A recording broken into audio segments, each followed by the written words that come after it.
साथ जो हुआ है यहाँ पे, मेरे साथ जो अन्याय हुआ है वो किसी और महिलाओं के साथ ना हो, कोई और।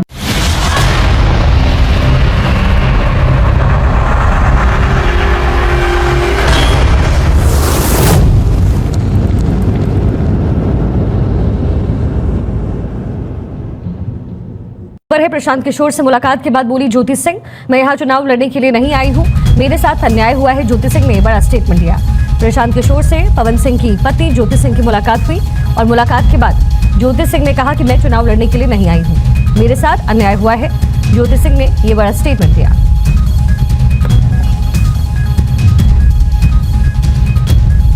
यहाँ पे मैं चुनाव लड़ने के लिए या फिर टिकट के लिए नहीं आई थी। मेरे साथ जो हुआ है यहाँ पे, मेरे साथ जो अन्याय हुआ है वो किसी और महिलाओं के साथ ना हो, कोई और महिला जो मैंने झेला है वो कोई और महिला ना झेले, क्योंकि आए दिन ये महिलाओं के साथ होते रहे। मैं उन तमाम महिलाओं की आवाज बनना चाहती हूँ जिसके साथ ये अन्याय हो रहा है, आज की डेट में ये अन्याय किया जा रहा है। बस इसलिए मैं प्रशांत भैया से मिलने आई थी। मैं चाहती हूँ नहीं, मैं यहाँ पे चुनाव की कोई बात ही नहीं है, यहाँ पे चुनाव को लेकर कोई बात नहीं हुई है और न ही टिकट की कोई बात हुई है। मैं बस उन तमाम महिलाओं के लिए यहाँ पे आई हूँ जिसके साथ मेरे साथ अन्याय हो रहा है, तो वो उसी चीजों से जो जूझ रही है महिलाएं, मैं बस उसके लिए आई। सबसे पहले तो इन्होंने चुनाव लड़ने की कोई बात नहीं करी है। चुनाव लड़ना, टिकट पाना, मुझे ऐसा जो बातचीत से लगा ये उनका उद्देश्य नहीं है और उसको लेकर कोई बातचीत नहीं हो रही है। ये बातचीत इन्होंने बस इतनी रखी है कि इनके साथ, इनके शब्दों में, क्योंकि मैं तो जानता नहीं हूँ, हम लोग कोई कोर्ट न्यायालय तो है नहीं, लेकिन इनको जो लग रहा है कि इनके साथ बहुत बड़ा अन्याय हो रहा है, उसमें ये चाहती हैं कि इनके साथ जो हुआ वो कम से कम बिहार की दूसरी महिलाओं के साथ न हो, आपके बेटी बहन के साथ न हो। ये चाहती हैं कि जनसुराज से इनको मदद मिले, जनसुराज इनके साथ खड़ा हो। तो एक मिनट रुकिए, मैंने इनको आश्वस्त किया है कि जो आपका पारिवारिक मामला है, वो चाहे किसी का पारिवारिक मामला हो, उसमें जनसुराज या प्रशांत किशोर की ना भूमिका कभी थी ना कभी आगे हो सकती है। लेकिन अगर आपको सुरक्षा को लेकर या लोकतांत्रिक जो मूल्य हैं, जिसमें हर नागरिक को, हर शहरी को अपनी बात कहने का अधिकार है, उसके लिए आपको डरने की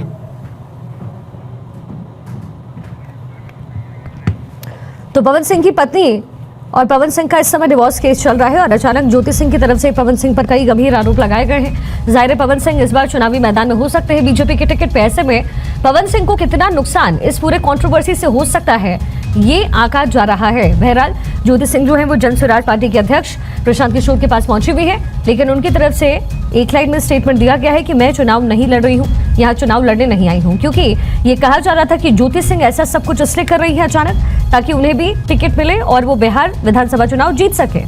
लेकिन ज्योति सिंह ने यहाँ पर साफ स्टेटमेंट दिया है कि मैं चुनाव लड़ने के लिए नहीं आई हूँ। हाल ही में जो पवन सिंह भी उनकी तरफ से जब प्रेस कॉन्फ्रेंस हुआ तब उन्होंने भी यही आरोप लगाए थे कि ज्योति सिंह जानबूझकर ये सब कर रही है ताकि कंट्रोवर्सी पैदा हो और पवन सिंह को पॉलिटिकली इसका नुकसान बिहार में हो जाए। लेकिन ज्योति सिंह ने ये स्टेटमेंट दिया है, मैं चुनाव लड़ने के लिए नहीं आई हूं, मेरे साथ अन्याय हुआ है। सर्वेश मेरे सहयोगी पटना से हमारे साथ कनेक्टेड है। सर्वेश, जाहिर तौर पर अपनी अपनी बातें हैं पवन सिंह की तरफ से, ज्योति सिंह की तरफ से, लेकिन इन दोनों की ही बातों में जो भाव निकल कर आता है वो ये है कि पॉलिटिकल एस्पेक्ट्स इससे कहीं ना कहीं पवन सिंह का कमजोर होगा। पवन सिंह कह रहे थे कि वो खुद चुनाव लड़ना चाहती है, लेकिन यार ज्योति सिंह तो कह रही है कि उनको चुनाव लड़ना नहीं, ऐसा कोई इरादा ही नहीं। देखिए, ज्योति सिंह लगातार जो हैं वो पिछले लोकसभा चुनाव के समय से ही चर्चा में हैं और उन्होंने लोकसभा चुनाव के समय ही ये जाहिर कर दिया था मनसा कि वो चुनाव लड़ना चाहती हैं।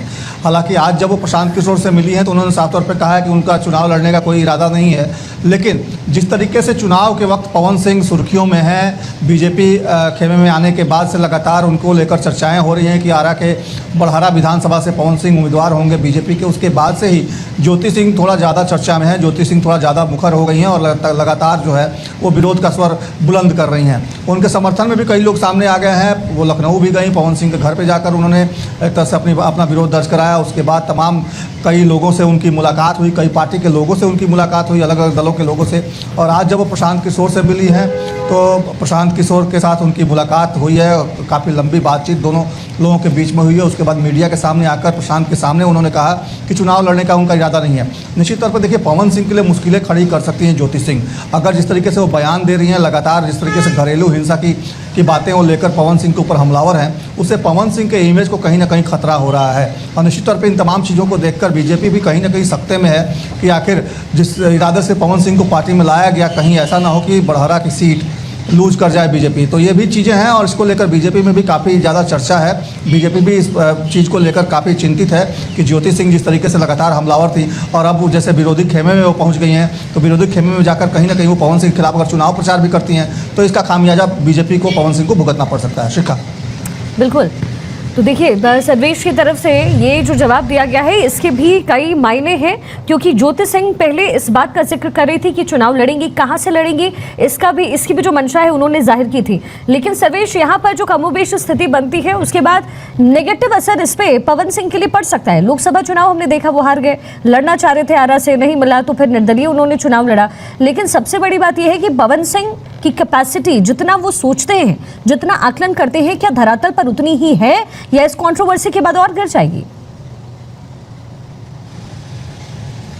देखिए, निश्चित तौर पर पवन सिंह के इमेज को कहीं ना कहीं ठेस पहुंचा है और लोग इस बात को लेकर चर्चा में है कि आखिर पवन सिंह और ज्योति सिंह के बीच जिस तरह की विवाद है, हालांकि तलाक का मामला दोनों के बीच में आरा कोर्ट में चल रहा है।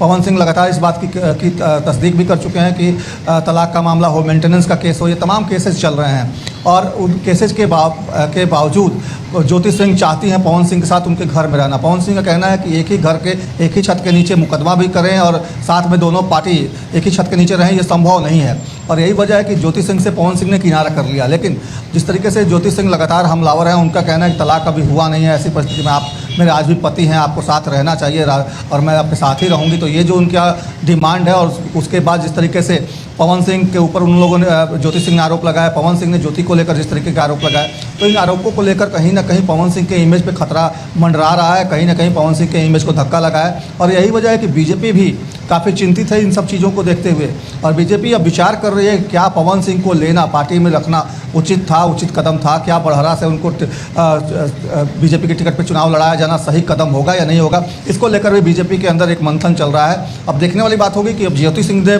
जनसुराज का दामन थामा है, तो आगे अब क्या क्या रणनीति वो अपनाकर आगे बढ़ती हैं और उसका कितना तोड़ बीजेपी और पवन सिंह निकाल पाते हैं। शिखा, चलिए ठीक है सर्वेश, बहुत शुक्रिया पूरी जानकारी के लिए। लगातार आप नजर बनाकर रखें।